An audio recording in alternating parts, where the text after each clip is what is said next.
Hey there, it's Maria here. Dear fellow personality decoding enthusiast, it's good to be here with you today.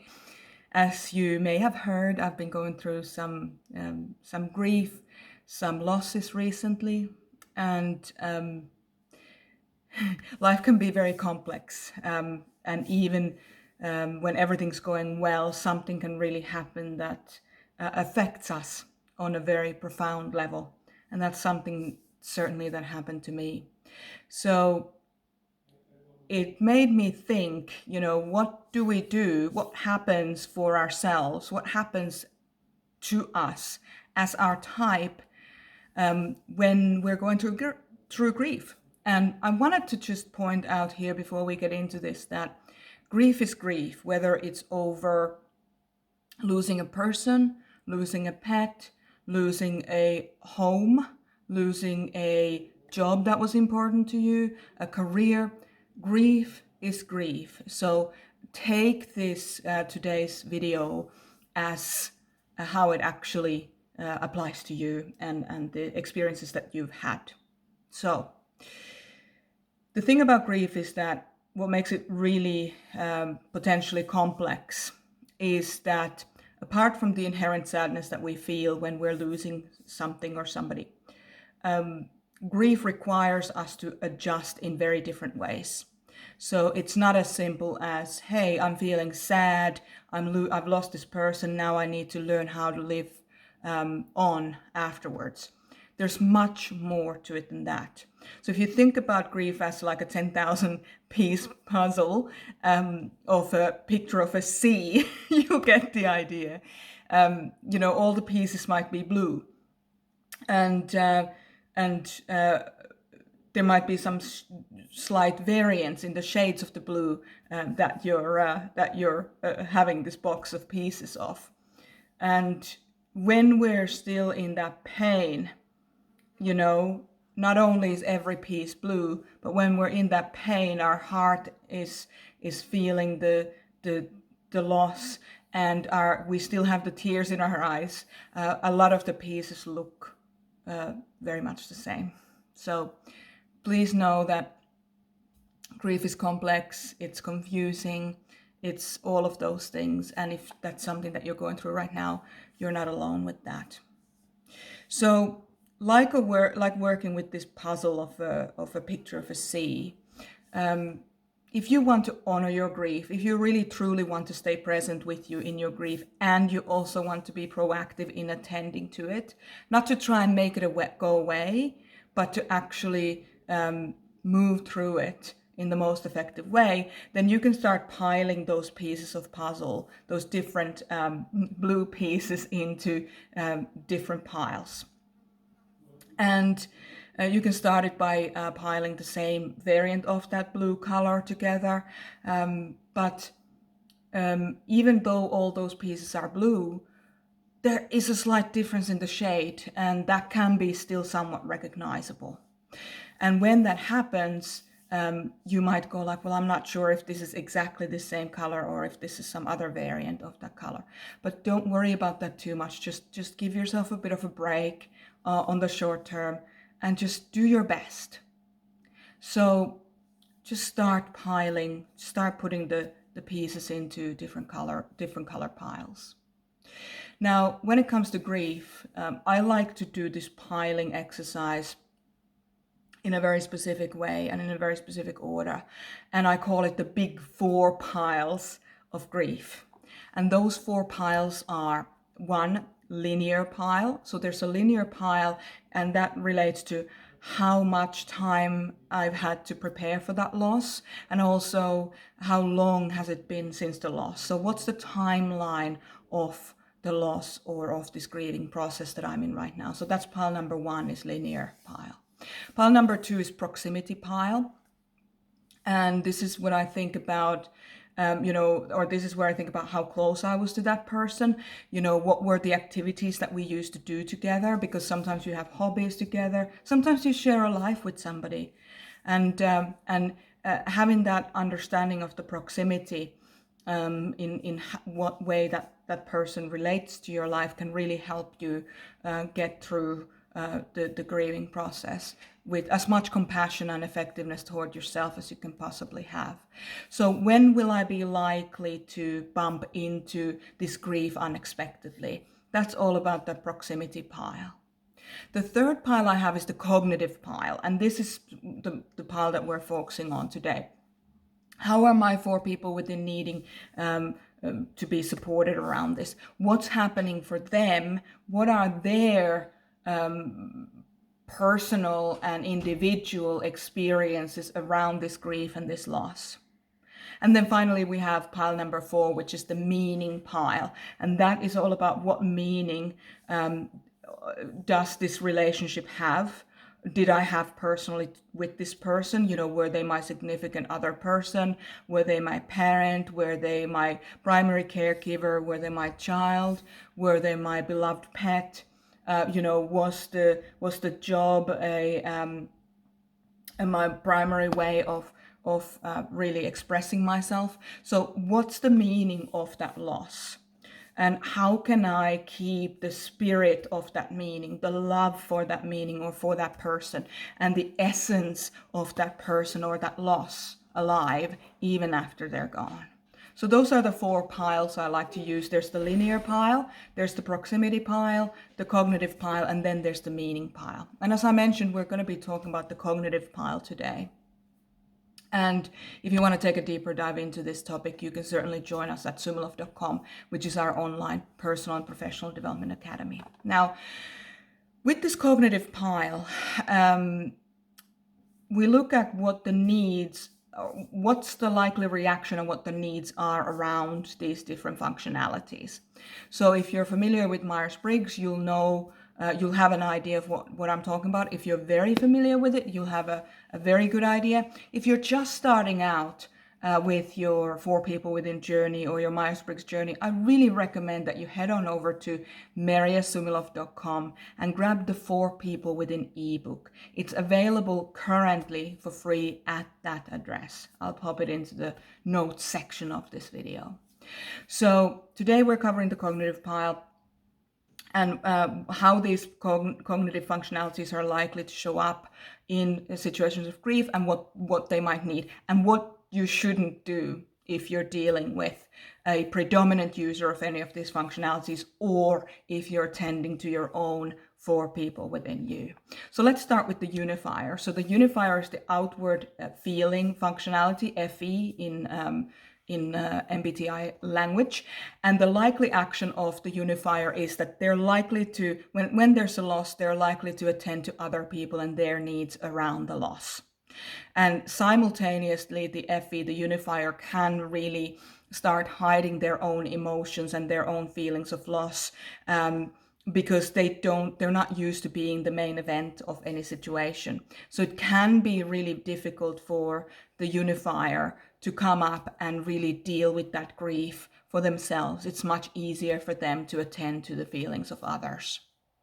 Now, if there's been a lot of suffering in the person's life who passed away, there might even be a sense of relief or gratitude that the situation has come to an end for the unifier. And that may sound painful and that may sound triggering for some, but please know that we all deal with pain and grief in very different ways.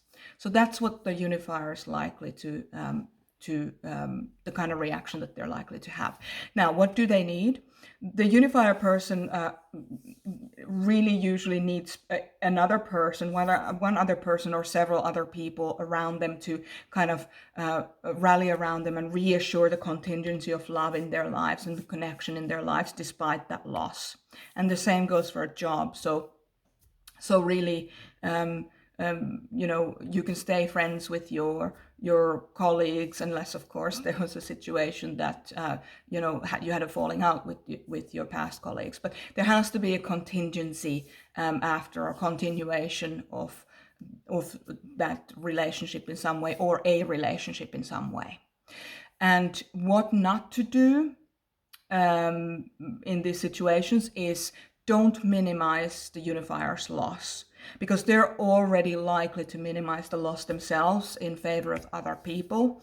So don't minimize their loss and don't overlook their grief by dominating the situation with your grief alone. So don't be selfish. And so definitely ask the Unifier how they're doing and what they might need. And that is a good way to look after your Unifier FE, outward facing feeling. All right, let's talk about the inward facing feeling, the ethicist or the FI in MBTI. The likely reaction for the FI or the ethicist is to feel a profound, subjective sense of grief about this particular loss and any other losses that they may have experienced in the past.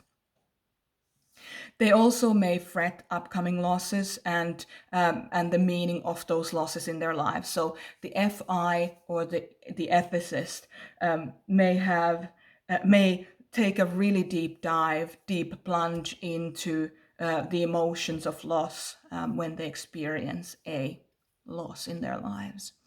What they're likely to need is to work through and potentially talk with a trusted person or people about their experience. And it's really important that these people allow the FI, the ethicist, to be exactly as they are. And to allow the processing time that the FI needs in order to really work through that grief. So there can't be any pressure to move on. So do not try to fix the FI's grief. Allow it to be what it is. And if it's disruptive to your or abusive to your life, then you may need to set boundaries around it from your perspective, but do not try to control the FI grief. Okay, let's talk about the thinkers next. So we have the scientist, which of course is the inward thinker, and or TI in MBTI jargon.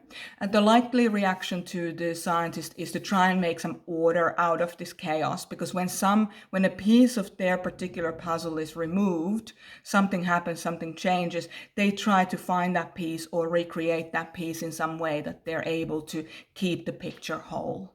So the scientist is trying to make sense out of the death, or they're trying to make sense out of the implications of the death. So what happens next? What they're likely to need is to help keeping things simple for them. Keep ordering the feelings or the memories and create actions or to-do lists that are very black and white, very simple. Yes to this, no to that, or not like that, let's do it like this. And what not to do is challenge their grief process because you might think that it's oversimplified or that it's unemotional. Do not judge anybody else's grief. And the TI, certainly the scientist, needs things to be simple and complete in order for them to be able to process their grief. Then we have the executive, the outward-facing thinker, the TE in MBTI language. The likely reaction for the TE or the executive is to try to control the outside world and others' reactions to the loss. So they likely want to be in charge of the details of the post-loss activities. That might be funeral, it might be a service, it might be anything else like that. But it's not even necessarily about the death or the loss or the specific thing about the job or the home that was lost. It might be something as simple as clean the cupboard, make sure that there's a system in place for this cupboard and how it operates.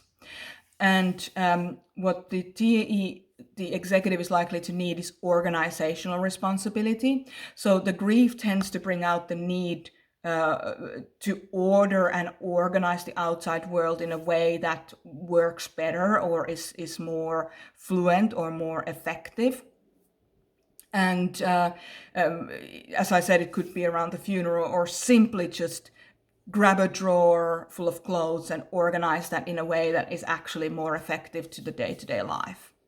Now, this drive to build order in the outside world, it really helps the executive to deal with that sudden change in their lives And what you shouldn't do with the executive is to make them face the emotions that can't be worked through with an activity in the outside world. So a lot of people, especially feelers, look at the TE or even the TI and they say, you're not dealing with your emotions. But that's not actually what they're doing. They are dealing with their emotions. They're just dealing with their emotions by embracing structure and something that is ordered. Whereas a lot of the feelers can really plunge into the depth of the emotions and let the practical things or the ordering things fall on the wayside. So there's really every way of dealing with grief is completely valid and relevant. Now let's look at the information collectors. So we have the historian, SI, inward sensing, and their SI, the historian's likely reaction is to revisit any past losses and hurts to try and have a point of reference to this one, or to try and create a point of reference to this one. So they're likely to project all past losses to the future, getting upset and scared about the potential future losses. And they may even say things like, there's no point to life, it's always going to be like this is always going to be painful, I can never let go of this person and their memory, those kinds of things. And what they're likely to need is for their process and where they're at right now, for that to be witnessed and for that to be allowed, and even offering a space to perhaps talk about this loss and any past losses and how those might relate to one another and what feelings might come up for them. So ask questions about what's important to them about this person or this job that they lost, and then but say to them only if you want to share. So that goes with your inner SI as well as anybody else who is a predominant SI user or the historian user. What not to do is to assert your opinion on how they should see this loss. So do not stop them from using past losses as a point of reference. So always allow them to do what is right for them. Okay, next we have the investigator, which of course is the SE, the outward facing sensing part of us. The likely reaction to the SE is that it's to look for that person, or look for that, in my case, that horse in the paddock, is to just look for that person that's lost or that job that's lost in familiar settings and places. Where does that loss really show up, and where are you used to physically seeing or hearing the person? And they're likely to have that SE, that investigator, is likely to have a heartbreak every time we don't see that person when and where we anticipated. And the physical loss of that for that investigator is profound.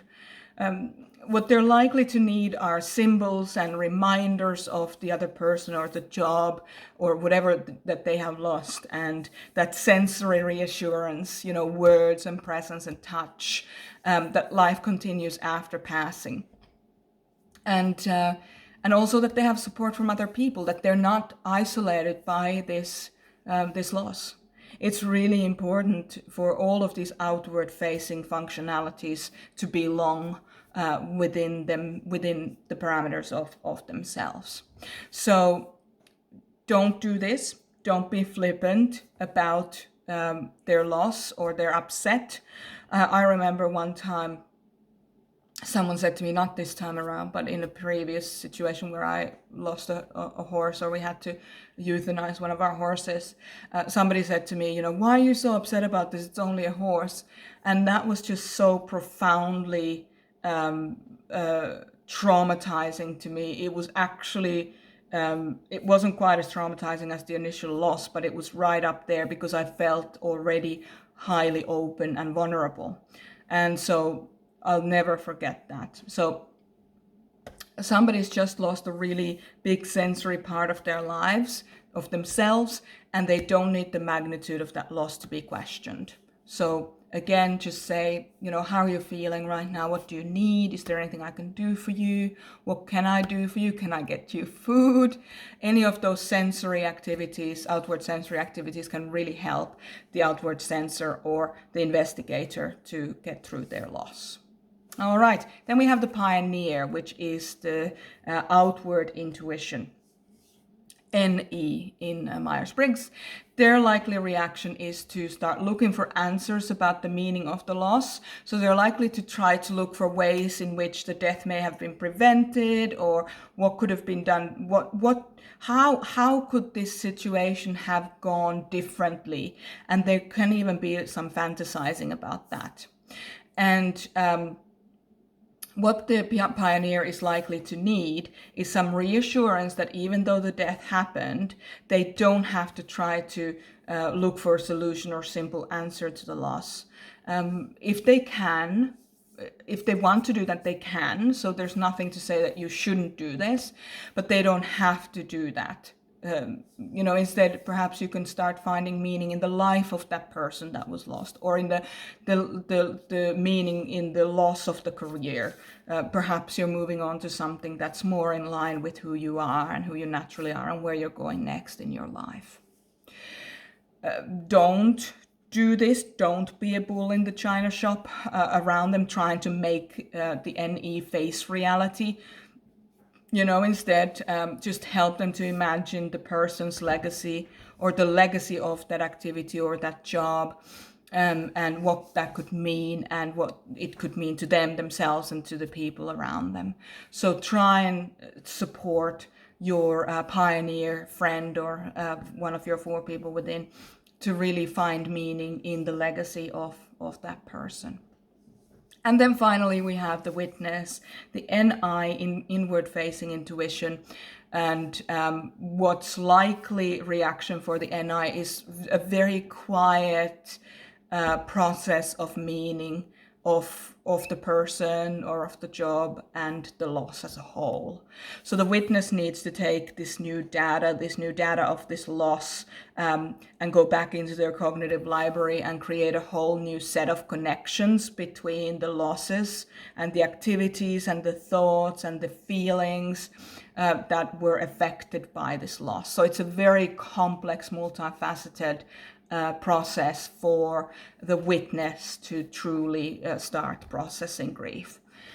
What they're likely to need is time and patience, and maybe some theoretical discussions around the loss and the meaning of that loss or that person and the legacy that they left behind. But don't do this. Don't try to rush them through this process, or tell them that not everything has meaning in life, because the intuitive parts of us look for meaning. It's what they do. And we don't want to marginalize the intuitive part in us by saying, oh, there's not always meaning in everything. We want to make sure that the meaning is actually found, because finding meaning in both the person, the essence of the person, and the loss can give us really incredibly valuable pieces of a puzzle to ourselves, which means, what do we stand for? What is the kind of life we want to live going forward, so that we don't lose the things that we feel like we're losing by losing this person, or losing this job, or career, or home, or whatever it is that you've lost. All right, so I'd love to hear which cognitive functionalities could you really relate to. What cognitive processes have you experienced in grief? And if it feels right for you, I'd love to hold the space for you to decode your grief as you're going through it. So thank you very much for this long video, sticking with it for as long as you did. And I'm here to witness your loss. Thank you for sharing this space with me. I'll talk to you soon.